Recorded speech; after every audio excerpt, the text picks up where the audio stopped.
the not-too-distant future, strange craft will zoom across our skies. These are not UFOs. They're not alien craft from another planet. These are machines developed and built by human engineers and designers. Today's science fiction will become tomorrow's reality. These are the aircraft of the future.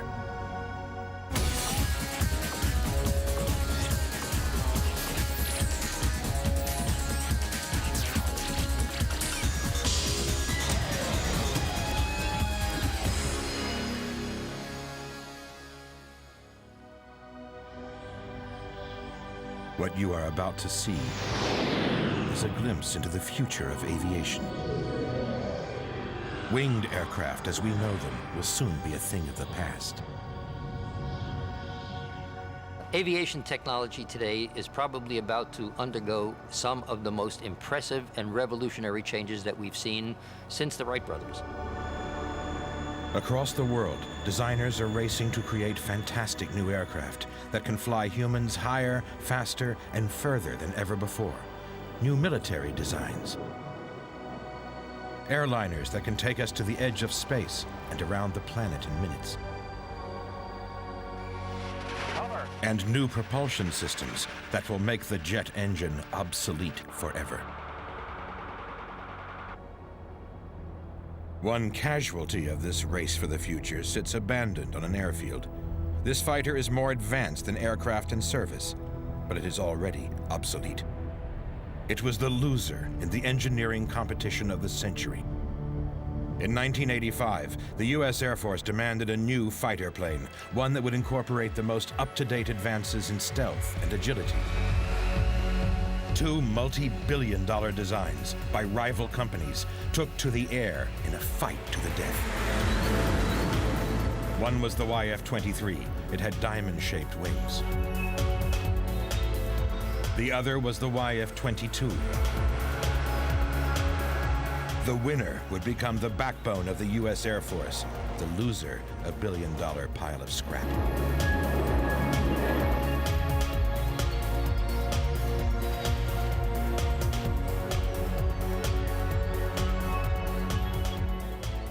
A fierce fight was about to take place between the two most advanced fighter aircraft ever built. The test pilots fought to outperform each other.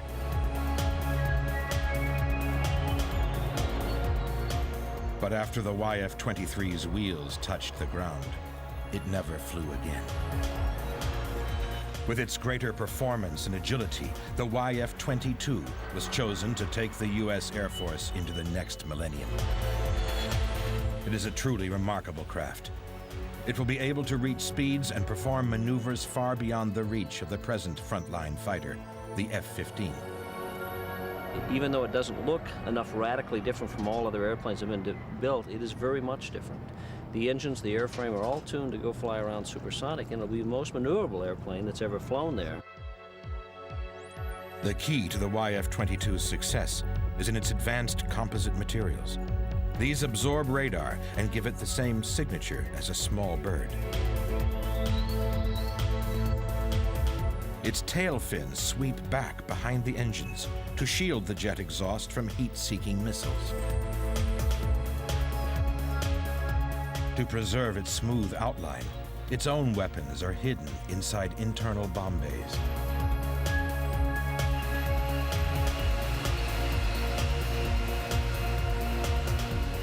Even its fuel tank cap is hidden beneath its shark-like skin.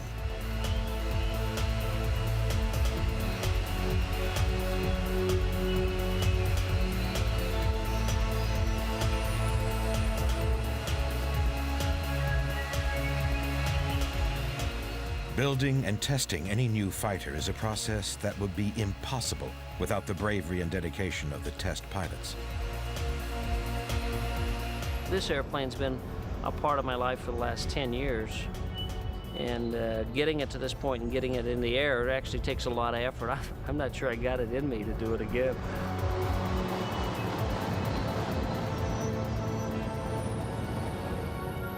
The YF-22 incorporates the latest in thrust vectoring technology. Jet engines are pushed along by their exhaust gases. If these are redirected by adjustable nozzles, the tail of the plane can be pushed around much faster. With thrust vectoring, a fighter can change direction more quickly. The YF-22 was expected to dominate the air for 20 years. But there is a rival on the horizon. It also uses thrust vectoring. This plane may be the ultimate fighter of all time. It may even be faster than the YF-22 and is without any doubt more maneuverable in close combat. This is the Sukhoi 37. It looks like any other fighter, but it can perform impossible maneuvers.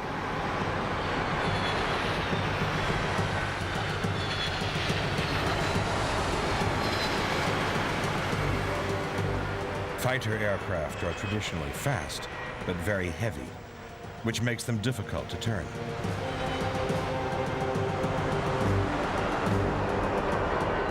The Sukhoi 37 can perform heart-stopping maneuvers that defy gravity. For any other fighter, these maneuvers would be well beyond their flight envelope. They would stall and crash.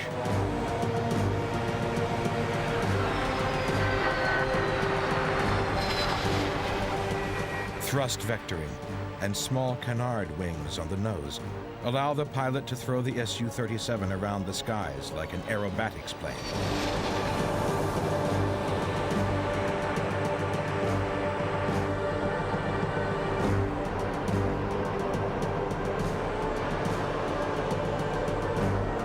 "20 tons of military metal can reverse direction instantly.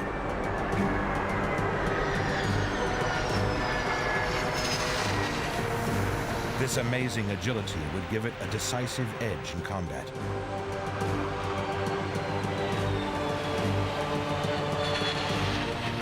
On its first public appearance, its pilot issued an open challenge to dogfight against all comers. No one took up the offer.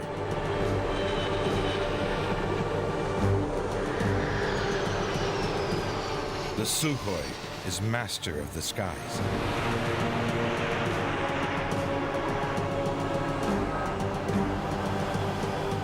But with fighters becoming faster, the pilots are getting left behind. In the search for ever more maneuverable planes, it's the pilots themselves that are now the weak link. To beat the punishing physical effects of high-G maneuvers, the U.S. Air Force looks for a particular type of pilot. The shorter and more compact they are, the higher the Gs they can take. They are now conducting tests to see if women are the perfect shape for the combat pilot of the future. Major Sharon Heiss is one of the Air Force's female officers undergoing G-force experiments to test this theory. This centrifuge at Wright-Patterson Air Force Base can accelerate the pilots from 0 to 7 Gs in 4 seconds. Sharon, ready to go to baseline? Ready. Here we go. We got 5.5 Gs loaded for you for 30 seconds. Okay.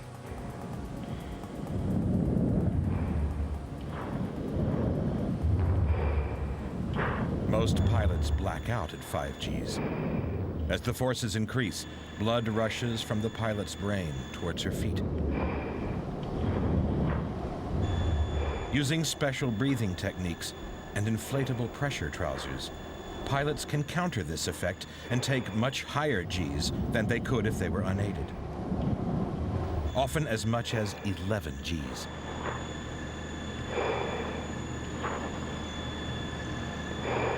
It's been rumored that the data says that women actually do take the G-forces better, tolerate high Gs better than men.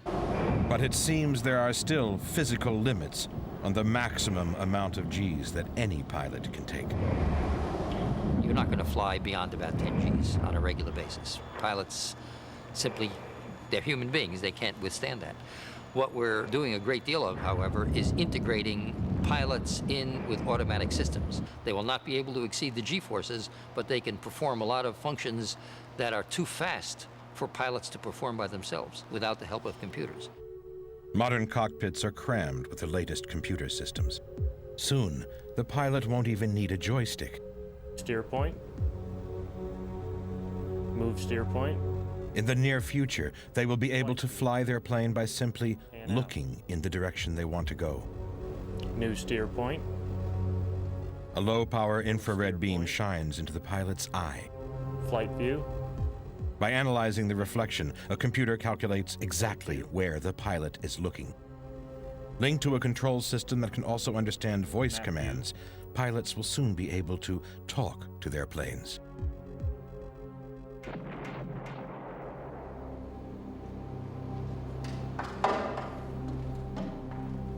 Even more astonishing is a development that will allow pilots to fly by thought alone. Electronic sensors mounted in the pilot's headband detect his brain waves. By concentrating or relaxing, the pilot can manipulate his brain waves and fly this virtual plane through an obstacle course. His task is to try to steer this fighter through the hoops.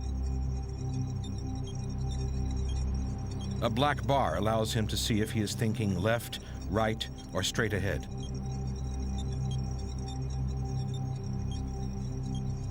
This simulated flight has no other input, no joystick, no pedals. With techniques like this, pilots of the future will be able to control the most radical aircraft.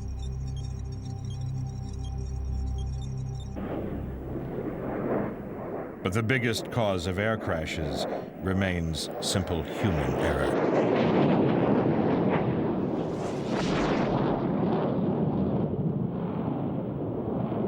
And the only way to eliminate human error is to fly without pilots.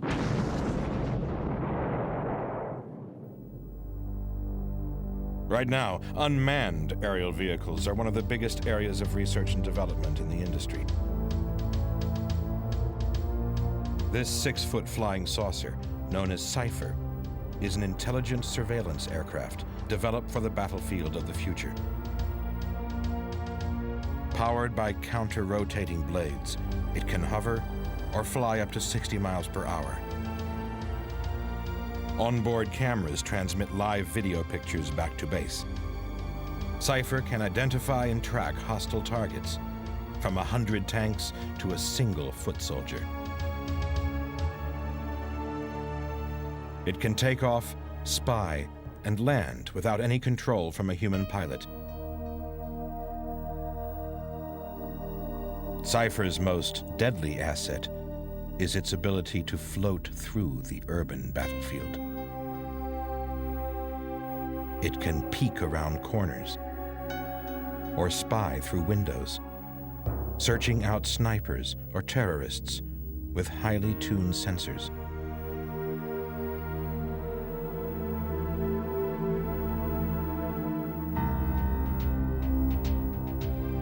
One day, this machine's descendants may patrol our neighborhoods as robotic policemen.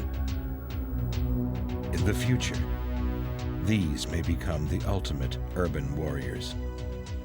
One of the major motivations for using unpiloted surveillance vehicles is that we don't have to risk a pilot to get into very high-risk situations. We can fly a fairly small aircraft in, take advanced photographs, have them transmitted directly without having to risk the fact that a pilot will get shot down.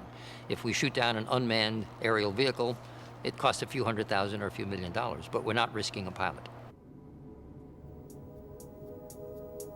But the perfect unmanned vehicle would be completely undetectable. It should be quiet, without a noisy engine. And it should be tiny, perhaps small enough to fly through a window and into a room undetected. To meet this challenge, designers are experimenting with radical new concepts and models. Pre-flight check, rudder control is good.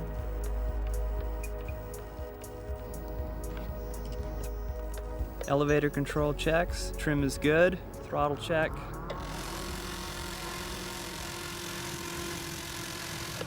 That's fine, ready for flight. What's the wind speed, Stuart? Here we go. The AeroVironment Company in California builds miniature air vehicles, or MAVs, for military and civilian use. Their smallest remote-controlled surveillance vehicle is a flying disc just 6 inches across. It's even equipped with its own onboard video camera and transmitter. It's so small that it is completely invisible on radar. This MAV may look like a toy, but it's equipped with a satellite navigation system. With its battery-powered propeller, it will fly for 6 miles. Some of the components that are quite small on the test aircraft are the flight computer and receiver, weighs only 1.5 grams altogether. The propulsion motor up front is approximately 5 to 7 grams. One of the challenges of making structures this size and just handling them is they're so small that you can't hold them with your fingers, you can't see them clearly with the naked eye, so you do have to work under a microscope, and you do lose lots of parts when you sneeze or you just bump the table, and that's just part of the game. The same team is also developing miniature helicopters. But there is a major problem in building aircraft this small. As propellers and blades get smaller and smaller, they become aerodynamically inefficient.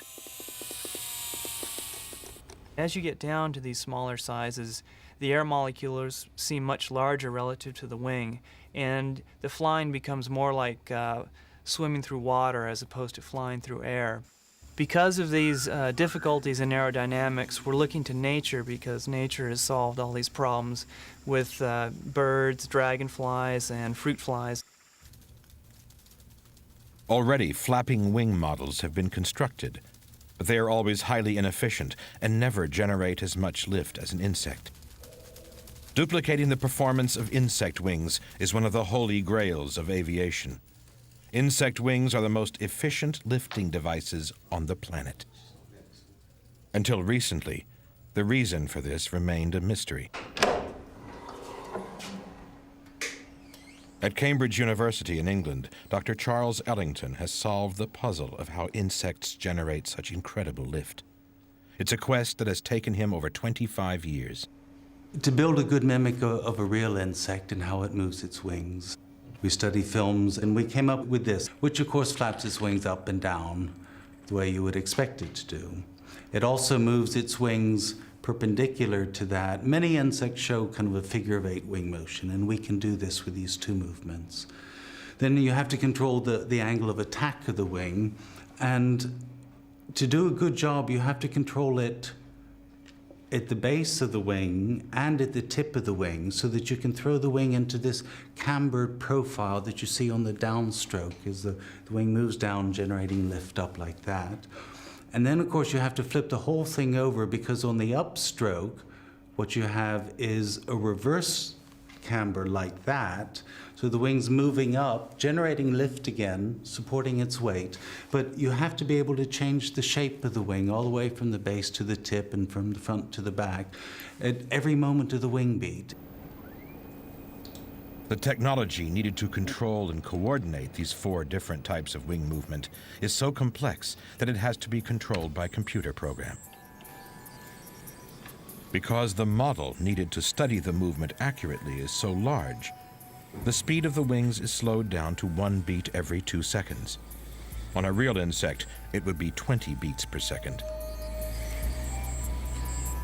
This model exactly replicates the way in which the common hawk moth flaps its wings.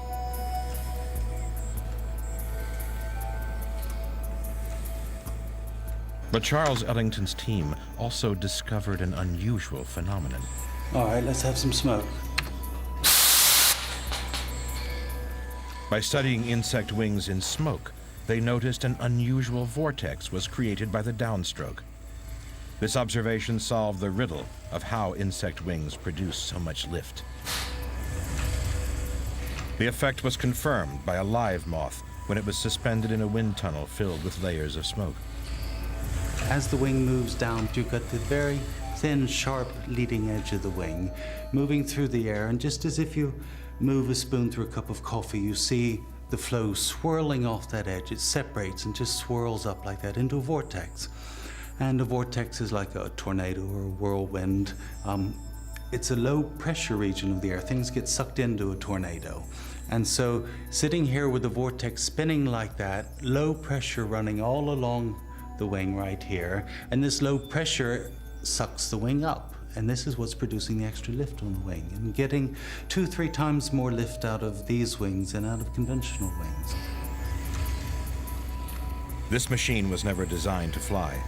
But now that Ellington has unraveled the mystery of insect flight, soon there will be miniature MAVs as small as real insects. In the near future, 3 to 5 years out, we'll be developing dragonfly-size micro vehicles that will be able to fly down hallways and in windows and in through air ducts.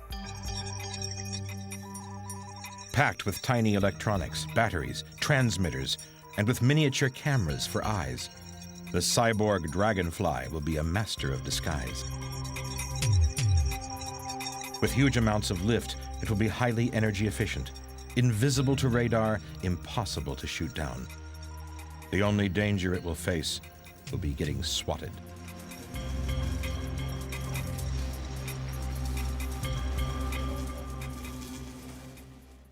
Nine, 8, 7, 6, 5, 4, 3, 2, 1. Cover! With no pilot to compromise performance, even more unusual craft and propulsion systems have been designed and tested. This incredible machine was originally designed to shoot down nuclear missiles and satellites. Yeah. Just 12 inches long, gyroscopically balanced, and with thrusters at key points around its body, it is capable of instant changes of direction. Cover. Cover. Cover tracking. Cover. Roll. Woo! All right! No airplane could ever catch this machine.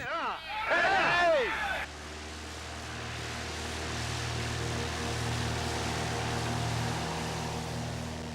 In the 1960s, NASA investigated the idea of whether it was possible to fly an airplane without wings at all. The lifting bodies were a series of experimental wingless gliders built during the development of the space shuttle. The cross-section of the aircraft body is the same shape as a wing, producing all the lift needed to fly. These initial low-level tests proved so successful that NASA then built the M2 lifting body. It was carried to 50,000 feet by a B-52 bomber and then released.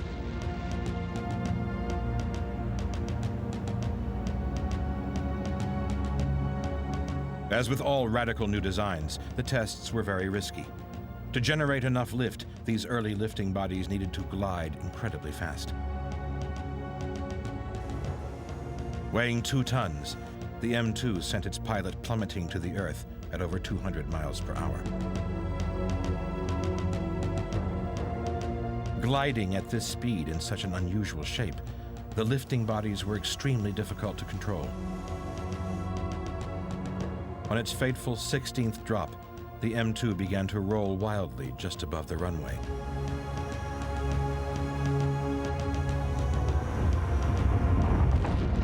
The craft was destroyed.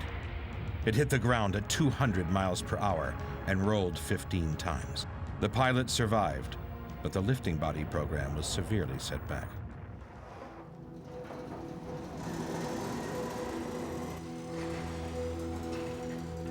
But in a hangar somewhere in California, the lifting body is ready to make a comeback. Barnaby Wainfan is a professional designer who worked on the B-2 bomber. He's turned his attention to the home build market and has resurrected the lifting body design. Even stripped down to maintain its secrecy, the unusual shape is still visible.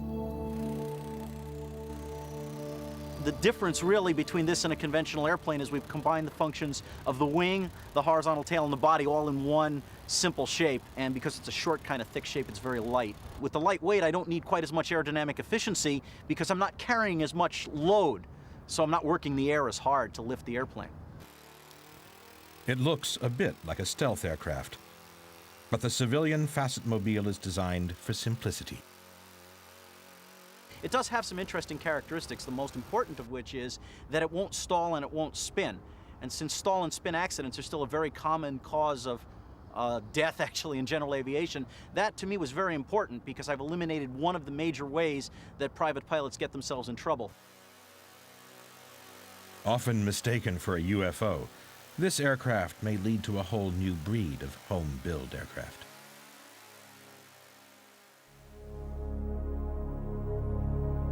Designers around the world are trying to build radical new aircraft.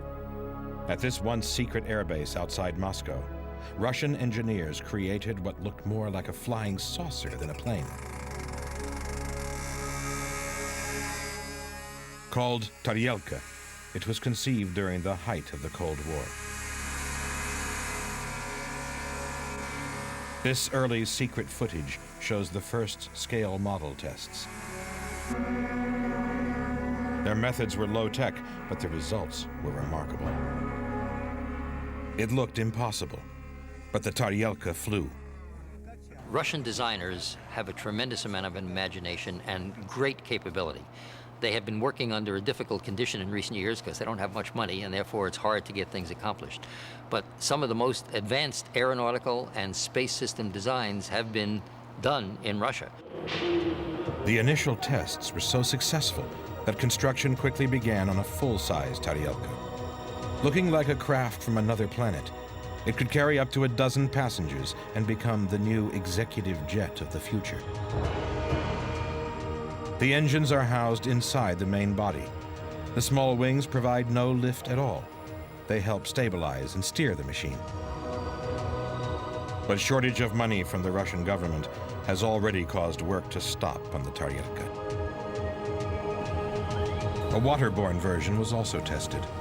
It was designed to travel just above the surface of the water, using a cushion of air to provide lift for very little thrust. This is called ground effect, something Russian designers had used in their most unusual aircraft. This is the Ekranoplan. Larger than a jumbo jet, it holds the world record for the greatest lift for any aircraft, an amazing 1,000 tons.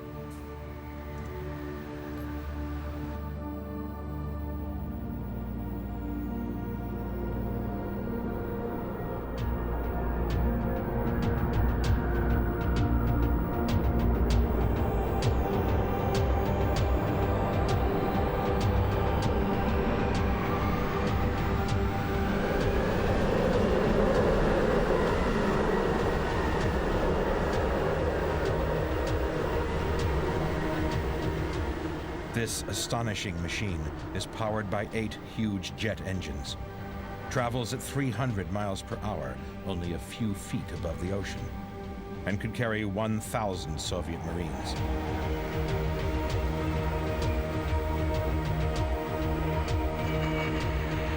Since the Cold War, the project has been crippled by financial problems.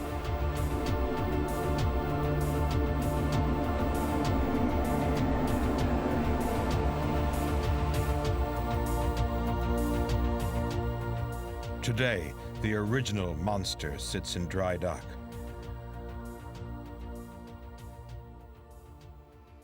A more familiar way to carry hundreds of passengers around the world is the 747.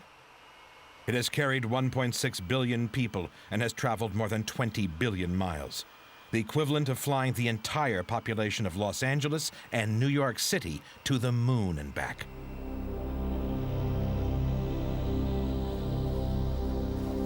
But with passenger numbers expected to double by the year 2010, new airliners twice the size of the 747 are needed to meet the demand. An aerodynamics team from NASA, Boeing, and Stanford University is developing a new super airliner, able to hold 1,000 passengers. So that the full-scale version can use the existing airport facilities, its overall wingspan will have to be no greater than the 747. To create the extra room and the extra lift needed for nearly 1,000 people and their luggage, this design has abandoned the traditional shape of fuselage and wing. It has fused the body and the wing together into a design called the BWB, the Blended Wing Body. The advantages of this configuration over a conventional airplane with separate fuselage and engines mounted on the wings is both in terms of its aerodynamic performance, its drag, and in terms of its structural weight. So it's lighter and cleaner aerodynamically, and this translates to a predicted fuel savings of as much as 30%. The blended wing body is a concept over 70 years old. Recently, it was used in the ultra-stealthy B-2 bomber. Only the engine exhausts protrude from this futuristic shape. This concept used to be called the flying wing. The designers knew that it could carry huge amounts of cargo or bombs. But flying wings have no tailplane. Versions such as this YB-49 were highly unstable and almost impossible to control. Not until the introduction of computerized technology did the flying wing become viable again. Many modern radical designs are intrinsically too unstable to be flown by hand. The technology has gotten to the point that we can now build electronics and flight control systems small enough to fly inside models of this size.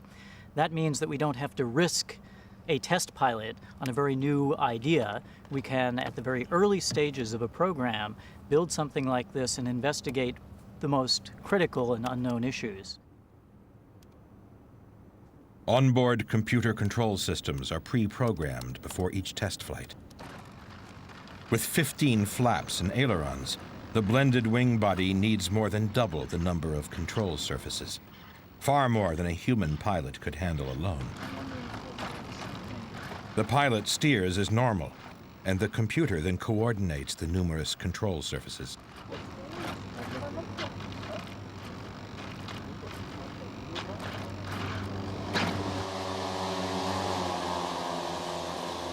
With its 17-foot wingspan, the blended wing body model might look like the ultimate in toy aircraft.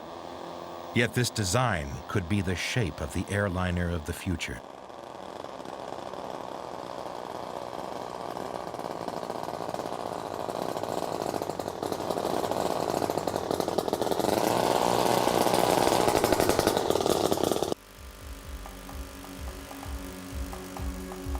For the design team, their first takeoff was a nerve-wracking moment. The success of the whole project rested on the first test flight.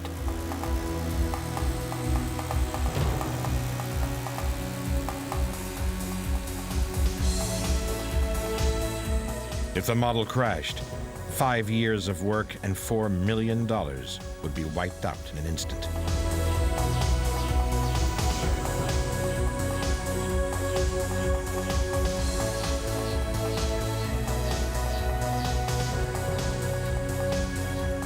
But the first blended wing body model flight was a complete success. In fact, it was so successful that it demonstrated that this radical shape could outperform conventional designs by a huge margin. Creating a successful new aircraft that first breaks and then reinvents the rules is what every aircraft designer lives for. We like building things that are different, not changing things a little bit and seeing what happens, but rather thinking about what we'd really like to have happen and starting with a clean sheet of paper. The greatest challenge of all is speed. Large airliners like the blended wing body will remain subsonic. Concorde is the only existing supersonic passenger plane. Designing an aircraft like this presents an entirely different set of problems. In a classic Cold War sting operation, faulty plans of Concorde were leaked to Soviet spies. Their answer to Concorde, the Tupolev 144, was a flawed design. It crashed in front of the world's press at the Paris Air Show in 1973.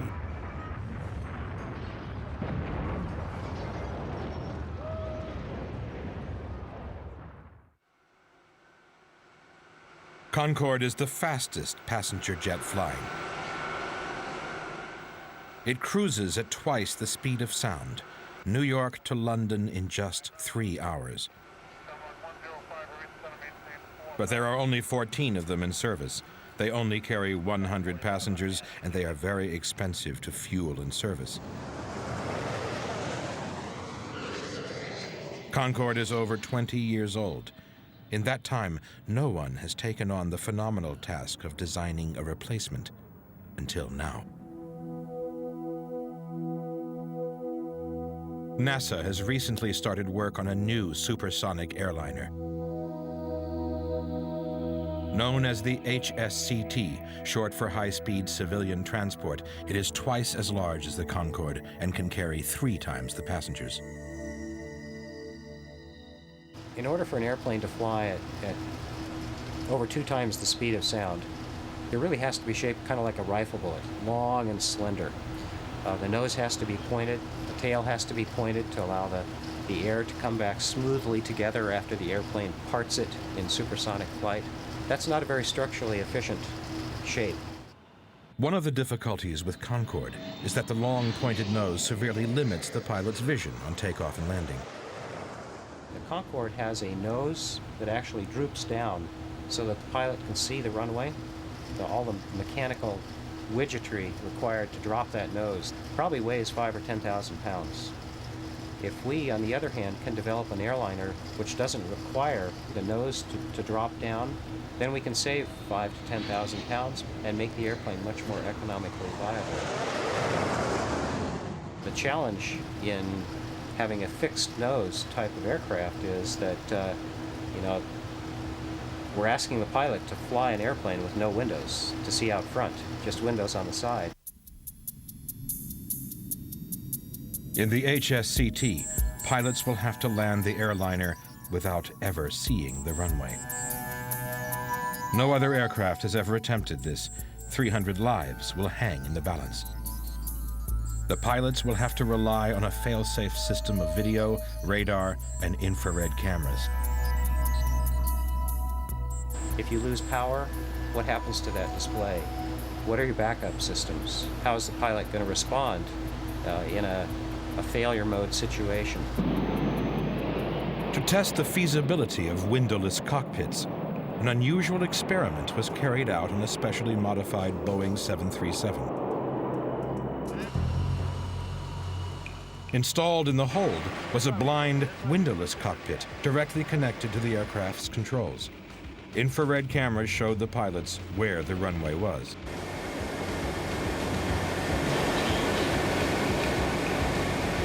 The test pilots attempt to land the 51-ton aircraft without ever seeing the runway. Flaps are set at 30.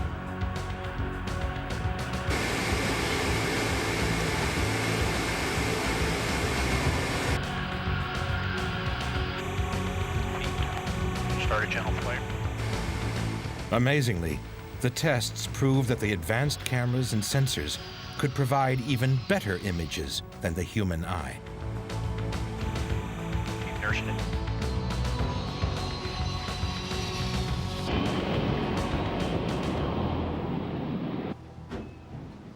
After proving the viability of windowless landings, NASA test pilots were then able to fly the HSCT years before one could be built. They programmed the flight characteristics of the HSCT into this simulator, the biggest in the world, the $70 million vertical motion simulator at NASA Langley. Pilot ready? Ready. Motion ready? Motion ready. Okay.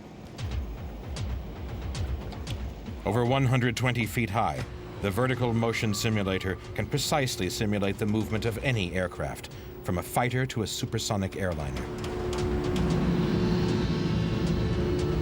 This is the biggest theme park ride in the world. It is so loud its sound was used as the roar of T-Rex in the film Jurassic Park. For a pilot, it is an invaluable source of information on how new aircraft will handle. Projects like this are funded by NASA because they depend on so much basic research. To go beyond this stage of development, the HSCT will need private investors if it is to turn into reality. Some estimate that over 200 of these superfast airliners would be needed to satisfy the world's airlines. The HSCT might one day be a common sight in our skies, but even this plane will have limitations on its speed. Commercial supersonic aircraft all use relatively conventional turbine-powered jet engines. That is, they're turbine-based engines, as we call them. If we want to fly much faster than, say, Mach 3 or 3.5, we're going to have to go to different kinds of jet engines. The jet engine was first invented by England's Sir Frank Whittle in the 1940s. Every jet engine flying today still uses the same principle.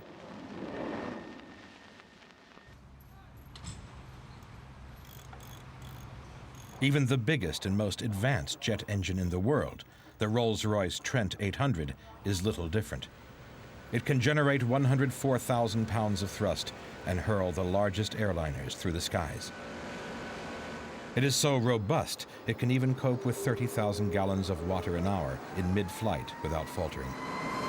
But even this ultimate jet engine needs air to burn its fuel. It has an altitude limit.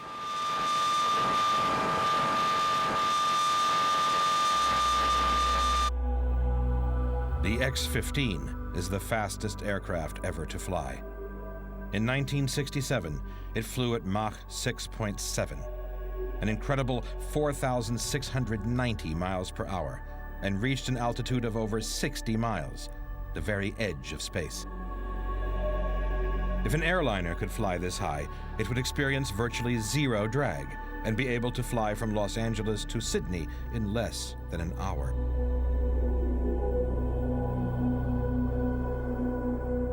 But its jet engines cannot operate this high, as there is no oxygen to feed them. The X-15 was propelled by a rocket engine. It didn't need oxygen to burn its fuel. T-minus 12. Even the space shuttle needs to carry more than its own body weight in fuel to reach the edge of the atmosphere. 5, 4, 3, 2, 1, and liftoff.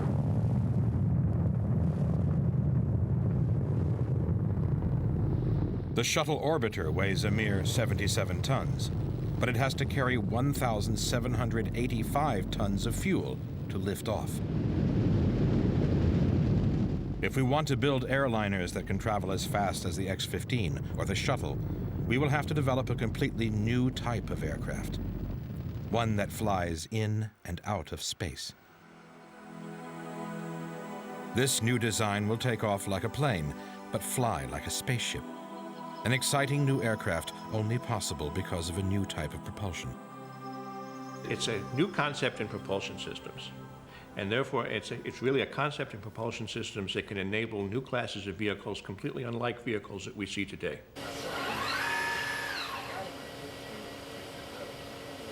Right now, Tom Harsha and the rest of the NASA Boeing team are developing an air-breathing rocket engine prototype called Hyper-X. It will be so powerful that it will shatter all previous speed and altitude limits. Just 12 feet long, the unpiloted prototype will be carried to 100,000 feet by a Pegasus booster rocket used for launching satellites.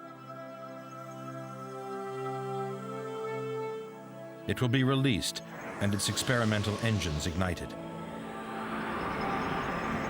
Hyper-X will use its unusual curved shape to scoop oxygen from the thin air and ram it at high pressure into its combustion chamber. Mixed with explosive hydrogen, it will propel the craft forward at an unbelievable 2 miles per second. The test will last only 7 seconds. The kind of range for the vehicle design that Hyper-X represents, scaled up to a reasonable sized vehicle, is 10,000 miles. With a 2-hour endurance, you're looking at a 14,000-mile flight, which is about halfway around the world.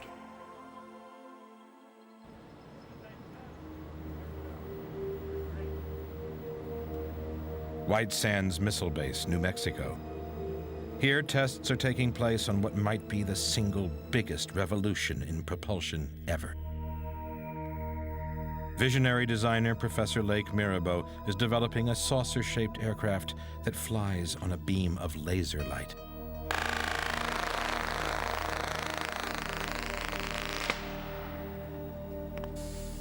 A full-sized vehicle of this design might one day carry people around the world or into space. Its power supply and engine remain on the ground. Lightcraft is a completely new flight transportation concept. You have to imagine highways of light that vehicles would ride upon. You don't need turbines, compressors, combustors. You don't need that technology on these vehicles. The work is done for you by the light. This light is a remnant of Cold War weapons technology. Housed in this building is the control center of a powerful laser gun that shoots the small craft into the sky. Okay, copy. The Plivets laser is go for a graphite run. Stand by.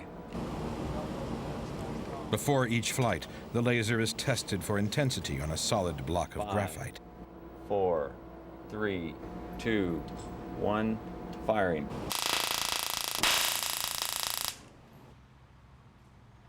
This highly polished cone focuses the laser beam, vaporizing the air around it. This is then mounted beneath a nose cone. The craft is simple. It has no moving parts, no engine. Focusing the laser beam at the bottom of the craft creates a series of explosions that push the craft skyward. But when Professor Mirabeau first proposed this amazing new concept, no one believed it was possible.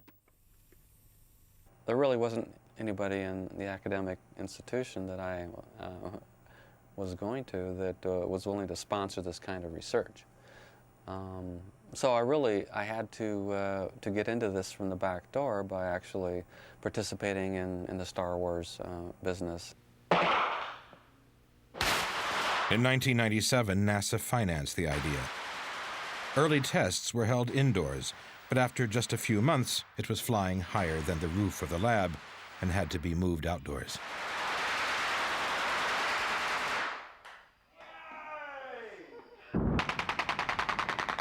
Horizontal wire tests were used to see how far the laser could propel it. Then it was time for the Laser Light craft's first free flight.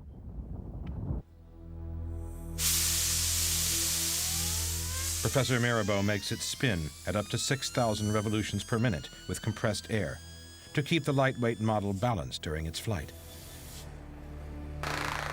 At this speed, like a spinning top, it stays perfectly centered in the beam until it runs out of power and falls back to Earth. The Laser Light craft is now flying higher and further each day. 10 seconds. The Plivets laser is arming. 5, 4, 3, 2, 1.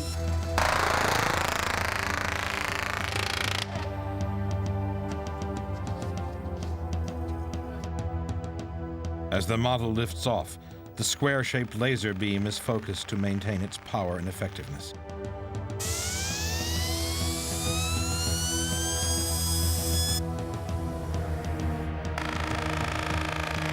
But the 10,000-watt laser beam could destroy the laser craft if it fails. The next step is that we have to build a 100-kilowatt laser. And with that laser, we'll be able to fly vertically to the edge of space, say 30 kilometers straight up. Professor Mirabeau is already conducting indoor tests on this much larger design. In a few years, this laser craft could deliver a small satellite into orbit. And in 50 years' time, the Laser Light craft's descendants might even be as common as the family car. You'll walk out your door, touch your magnetic levitation belt, and float up, to the vehicle. It'll fly around, pick up a couple of your friends, motor over to a microwave laser boost station. In 10 seconds, you're out the top of the atmosphere, leaving at escape velocity for the moon. At nighttime, all you'll see is this extremely bright flash of light leaving the planet. And people say, well, there goes Frank. In the future, the only limit will be the designer's imagination. I think history shows that there has never been limits that last very long. And right now, there are even some people that say that the speed of light is not a limit, which we believe it is today. It probably isn't.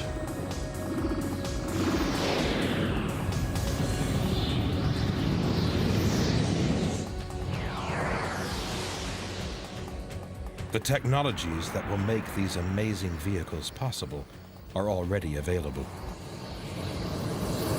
We've really begun just to scratch the surface of what we really can do in aviation. And I see many, many changes coming about during the next few years based on technology that we already understand.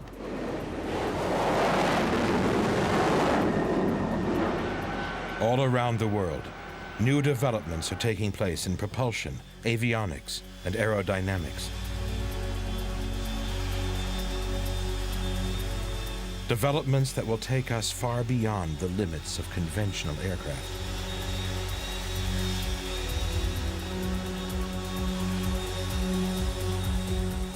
Developments that will make the simple winged aircraft a thing of the past and change the way we fly forever.